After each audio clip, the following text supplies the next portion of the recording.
One would have thought I'd be used to this by now, typing with one arm. It takes time to get used to, especially when you've spent most of your life in front of a keyboard. Muscle memory digs deep. A few years ago, I was in a car accident. I was going 60 down an empty road, coming home from a long day of overtime, when some kind of animal came charging out of the woods. Trying to avoid a collision, I swerved off the road. My front left wheel got caught in a ditch, sending the entire vehicle careening off the road, only to smash into the trunk of an ill-placed black walnut tree, driver's side first. I have this vague memory of blinking lights and vague shapes in the distance. I was so cold, but at the same time it was so unreal. I couldn't even understand what had happened. I was brought into emergency surgery. My left arm was literally hanging by the thread of my jacket. It had come off clean by the socket. And according to the surgeons, I was lucky. Most of my shoulder was intact, so it became a matter of salvaging what they could. The cut had been clean. I did suffer some whiplash damage to my neck and lower back, but considering I could have easily died or gotten paralyzed, losing an arm was considered mild. Looking back at it, I am inclined to agree. Considering what could have gone down, I was damn lucky. Still, though, in that luck, I wish I could have just gotten a tiny bit luckier. See, I had this gold ring that I'd been given by my late mother. A simple thing with the engraving of a musical note on the inside. A memento of our shared love of music. We played Louis Armstrong at her funeral. That ring disappeared in the accident, and somehow that's what bothered me the most. My arm could be reattached, it could heal, but that little memento was just gone. What followed was a long period of intense physical therapy, medication, and painful readjustments. It took weeks before I could even move my fingers again. And when I did, it felt like pushing your nerves through an unwashed garlic press. It was this stunning chemical level kind of pain, the kind where your body just shuts down, begging you to stop. But over time, I started to get over it. Small movements started to get better. I could tie my shoes, press the space bar, hold a knife. I wasn't about to juggle anytime soon or play the piano, but I could get by. Soon enough, I got back to work. People were glad to see me. I wasn't going to be able to work at full capacity in my usual role, but I could still sit in on meetings. I won't bore you with the details, but most of my work relies on answering emails, proofreading, and translation. It's pretty technical stuff that requires a lot of pitter-patter on keyboards. At one point, I was stuck in a particularly drawn-out meeting between two clients that we were facilitating. I was there mostly as an observer to fill the seats, but I was supposed to weigh in if something related to my department came up. Of course it didn't, but I still had to act interested. My colleague was trying to draw up a compromise between the two parties, laying out terms and conditions. Meanwhile, I was nursing a cup of coffee and waiting for the day to be over. Looking over to my side, I noticed something odd. I wasn't just holding the cup of coffee with my left hand. I was stroking it with my index finger, sort of like how you'd scratch a wary cat under its chin. It was a strange sensation. I was looking at my own arm, my own hand, and I couldn't feel what was happening. I couldn't feel the ceramics tapping against my finger, or the twitch of the nerve as it contracted and extended. It was just happening. An involuntary twitch, perhaps. But it didn't feel like it. It felt intended somehow. A few similar events took place that day. Grabbing the bathroom door for a little too long, knocking over desktop decorations, suddenly letting go of my jacket as I was about to head home. It was just little things. I was still having trouble even using my arm in the first place, so these quirks didn't bother me too much. A friend of mine was giving me a ride home. I wasn't at 100% yet, and sitting behind the steering wheel felt like inviting disaster. Instead, I sat in the passenger seat, nodding off as the trees passed me by with a steady rhythm, causing me to blink. A noise pulled me back. The driver said something, but I wasn't paying attention. Turning to him, I excused myself. "Sorry, what was that?" I asked. "What are you doing?" the driver repeated. I looked over. My left hand was wrapped around the parking brake, as if ready to pull. I forced myself to let go. "Nothing," I said. "Sorry, I don't... It's nothing." "Right," he nodded. "Just don't do that." "Yeah," I agreed. "Yeah, no, sorry." That night I was exhausted. I felt like my lungs had been robbed of breath. I felt weak and trembling. I was cold yet feverish, famished but without an appetite. I went to bed early, face planting into the pillow. I had horrible nightmares, none of which I can remember. I kept waking up over and over, not being able to discern dream from reality. My bed was soaked with cold sweat, sending shiver after shiver up my spine. By the early hours of the morning, a stray ray of sunshine burned my eyes open. I was laying on my side, looking towards the window, leaning on my left shoulder. The fingers of my left hand were moving on their own, and not just moving, but bent in every which way, as if lacking bones. They were vibrating, shuddering, like wounded worms fearing a predator. I grabbed my hand, and my fingers were back to normal. I could move them as usual. For a moment, I was doubting what I'd seen. It was one thing to experience oddities, but that was unreal. I must have laid there for half an hour, just expanding and contracting my hand, begging my body to work with me. "Enough of this," I begged. "Please, enough, please." I clapped my hands, cracked my fingers, and ran them through my hair. It was fine. Nothing out of the ordinary, right? A couple of weeks passed without any serious peculiarities. I could even work a little. There were a few oddities, like unknowingly grasping a warm cup, or my fingers pointing in all directions when in contact with cold water. Just strange little things that I could easily get control of. That was until one morning at work. We were out of coffee, so I was making myself a cup of tea instead.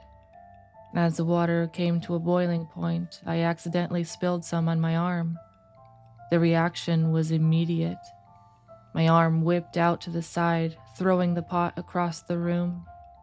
For a moment, my arm looked like it didn't have any bones, rippling like a skin-covered liquid. It made me think of it not as part of me, but as an alien thing attached to my shoulder.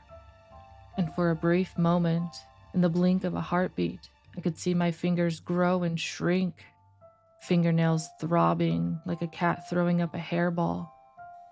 Suddenly, it stopped. Looking back, I could see one of my coworkers watching me from the other side of the room. She must have heard the crash. "You all right?" she asked. "Yeah, just got a burn," I sighed. I'll be fine." She side-eyed the broken pot on the other side of the room and nodded, not entirely convinced. As soon as she left, I looked down at my hand, as if shying away from a wild animal. It was alien to me.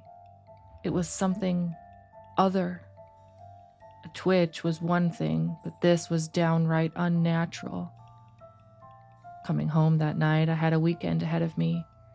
I ran my symptoms through a couple of online services. While there are a few ways the human body can trick itself, like the alien hand syndrome or phantom pains, this was different. Physical properties do not rapidly change. Then again, maybe I was imagining it. I decided to do something crazy, an experiment. I wanted to recreate what had happened in the break room. I boiled up some water and poured it into a cup. I held my left hand over the sink, grabbing the cup with my right. I stood there, trying to calm myself. I wasn't insane. This was a rational thought that I had to play out in order to eliminate an outlandish possibility. I prepped a cold pack and ran the tap. Then, taking a deep breath, I poured some of the boiling water on my left hand. 12 fingers. My hand split into 12 fingers, lined with raw, open wounds. My wrist rolled like a cobra fixing its eyes on a prey animal. This was no longer an arm. It was a nest of flesh-colored snakes. My mind blanked. I fell backwards, smacking my arm as if trying to kill it. I couldn't feel a thing. It's as if all the sense of touch ended at my shoulder. I crawled backwards on the floor, trying to wave my arm away, but it clung to me like a parasite fixed on my shoulder. Seconds later, a searing pain ran up my arm. Looking down on my hand, it looked as if it always had. It was just a hand with a burn. I could barely feel it through the pounding in my chest. Every noise in the room was overshadowed by my pulse. I ran my hand under a tap and wrapped a cold pack around the wrist. It wasn't a bad burn, but it wasn't nothing. I did some research, looking up news from around the time my accident took place. There were a couple of reports, but nothing out of the ordinary. A domestic call, a brawl at a local restaurant, a couple of missing pets. There were a couple of other reports, but they were short and didn't lead anywhere. A mention of a couple disturbances, some idiot blasting music in a parking lot. But there was one more thing I noticed. In one of the reports covering my accident, there was a picture of the car. There was a splatter of blood on the hood, with something meaty stuck in the grill, as if I'd hit an animal. That caught my interest. I couldn't remember hitting anything, so what the hell was that about? The next day, my arm was acting up even worse. It kept going cold, as if circulation was cutting in and out. Before heading out, I wrapped it up in bandages, partly because of the cold sensation and partly because I just didn't trust it. There was no way to tell what could happen or why. I managed to get a hold of the owner of the junkyard where my trashed car had been towed. I went over there early in the day, just before the fog cleared.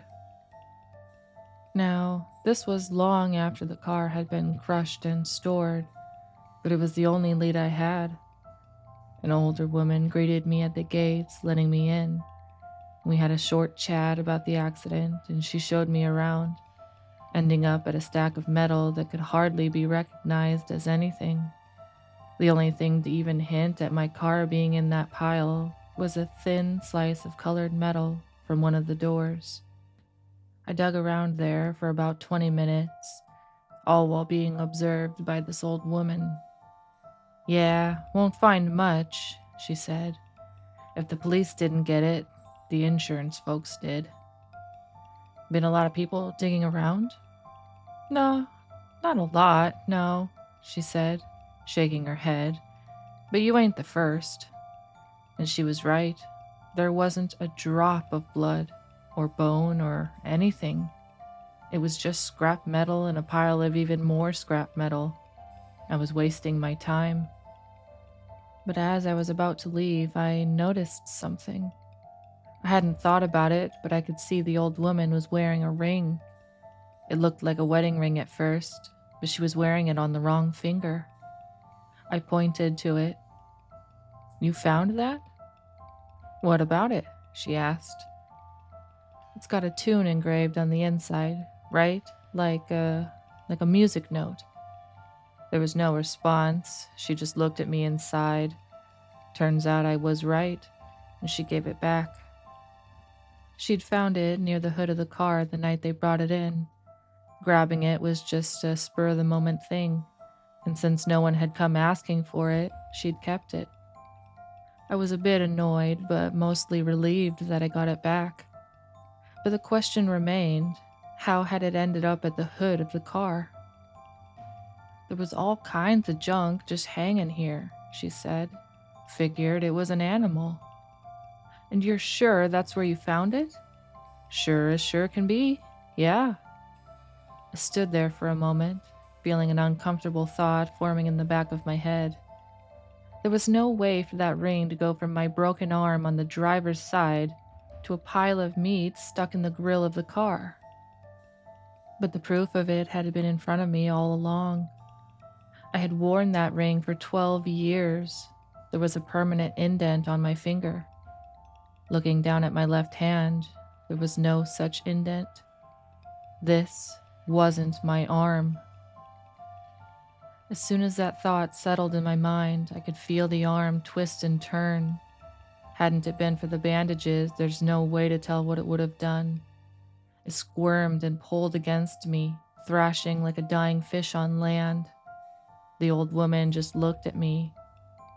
You all right? Want me to call someone? She asked. I don't know, I said. I don't know. I had to get to the bottom of this, and I hurried out of there as fast as I could. It was getting late in the afternoon when I got back home. Grabbing an old backpack and a couple of painkillers, I was about to head right back out, but a thought hit me. Maybe it wasn't as abstract as I thought. Maybe it wasn't just a feeling. Maybe something was really there. Looking down at my arm, I could feel it stirring, just within my control. Something sleeping, waiting to spring into action. With my right hand on the front door, I stopped and spoke out loud. Whatever you want, just don't, I asked. Don't.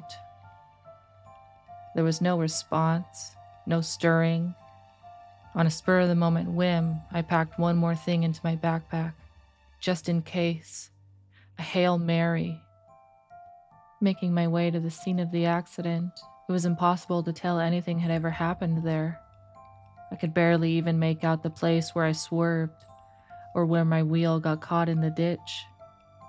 I found the general area in the field where my car had spun out of control, and from there it was easy to find the tree I'd smashed into. It was still there.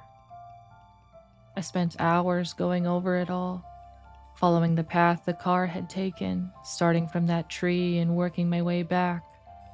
There was nothing there, nothing new. It was all just gravel, weeds, and pavement. What had I expected? A signed confession? As the sun dipped behind the clouds, I could feel a cold wind coming on. I'd lost track of time. As I turned back, there was a sudden cramp in my arm. A shock of pain crept up my spine, spreading throughout my body like a spider's web. I could feel my left arm throbbing against the bandage wrap. Something was wrong. I was in the middle of the field. I could see for miles in every direction. Cars passing by in the distance. Wet grass staining my pants all the way up to my knees. And this one cold wind cutting straight through my clothes. I shivered, but my left arm didn't. Taking a step back towards where I came from, another shot of pain struck me. This one tripped me, sending my face first into the grass. It knocked the air out of my lungs. I rolled over on my back, gasping for breath. My left hand was creeping up my stomach like a spider with a meaty tail. It stopped over my face, tapping the bridge of my nose with the index finger. I couldn't feel a thing. Moving to push it off, it instead struck back, grasping my right hand in return. Stop, I wheezed as I sat back up. Just stop. Stop this. But it didn't. I just sat there, a wounded man holding his arms. I struggled back and forth for well over half an hour, getting back on my feet only to get knocked back down. By the time I'd made my way back to the road, it looked like I'd been hiking for miles. My hair was a mess and my clothes were covered in grass and mud. I had a handprint across my face, like I'd smacked myself. I'd trusted myself with a short drive to get there, but I wasn't sure about going back. It felt reckless to get behind a wheel in my state. But still, I couldn't walk all the way back home, and having it towed would be a pain in the ass. I got back in my car while I thought about it, wiping myself off with a towel from my backpack. It had gotten dark outside, the overcast didn't help, and I could almost taste the rain. I contemplated my options and figured that if I kept it slow and only used my right arm, I could carefully make my way home. I put the keys in and turned on the headlights. There was an elk standing in front of my car. It sniffed the hood of my car curiously, then proceeded to stare me down. I was just surprised. I got a good look at it. There was something wrong with one of its hind legs. It lacked fur, and there was a sort of spreading baldness reaching halfway up the side of the body. My arm was slowly rising on its own, as if looking over the dashboard. The elk recoiled as if in pain and set off in a troubled three-legged gallop. It disappeared into the woods. Looking down at my arm, a stray thought hit me. Was this spreading too?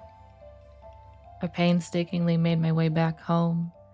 I dropped my backpacks in the hallway, locked my front door, and collapsed into the shower. I was exhausted. I stood in the shower for about half an hour, looking down at my mother's ring. I was wearing it on my right hand now, but it just didn't feel the same. That wasn't where it was meant to be. Still, it was nice to have it back. Whenever I turned the ring a little, I could feel the engraving against my skin.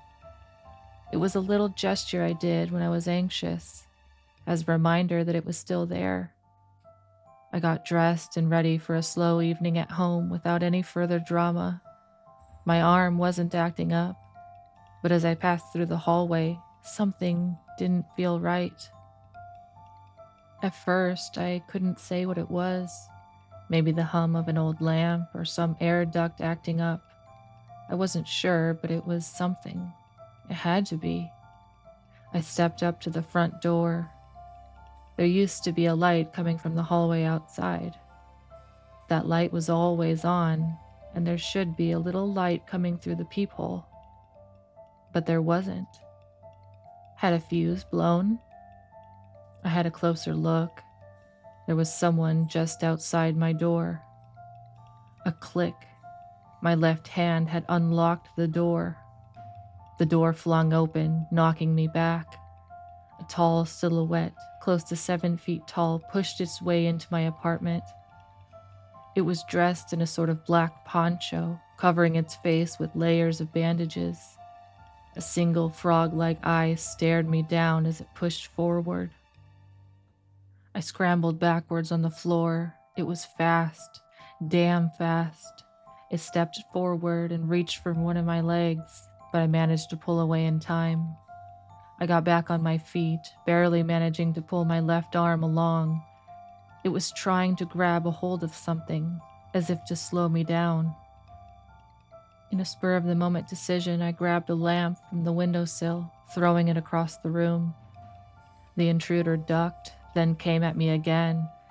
I ducked under just in time and headed for the door. As I reached the front door, my left arm tried to force it shut. I fought against myself to get out, but it was useless.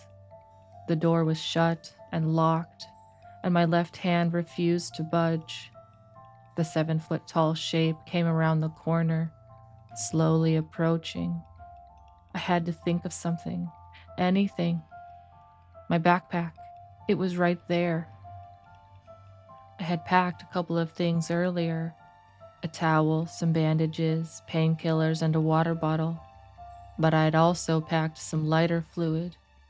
Seeing as how my left arm had reacted so violently to boiling water, I had this stupid idea that the prospect of a straight up fire would do something even worse to it. It didn't seem so stupid anymore. I grabbed the lighter fluid and sprinkled it on my arm. The tall shape stopped, seemingly reacting to the smell of it. I wanted to say something, but all that came out were empty breaths. We were like animals circling each other, waiting for one to make the first move. I emptied the lighter fluid, grabbing a box of matches. I held the box with my mouth and a triplicate of matches in my hand. I spilled the rest on the floor. For a moment, we just looked at each other. A single inhuman eye peeking through the bandage wraps. The vague shape of 4, maybe 5 extremities at its side. How many arms did this thing hide under the poncho? A flash of realization came to me. This is what I had almost hit with my car. And with that, I lit the matches. It leapt at me, but it was too late. The moment the open flame touched my skin on my left arm, it detached. The open nerves just let go of me, and the thing fell off my body. It squirmed on the floor like a dying animal, grasping at whatever its fingers could reach. Adrenaline forced me out the door. A heartbeat behind me, the 7-foot-tall figure scooped up my burning arm and pushed past me. Within seconds, it was gone, leaving me with an open wound in the stairwell, smelling of lighter fluid. One of the neighbors called for help. I didn't even notice how much blood I was losing, but it was bad.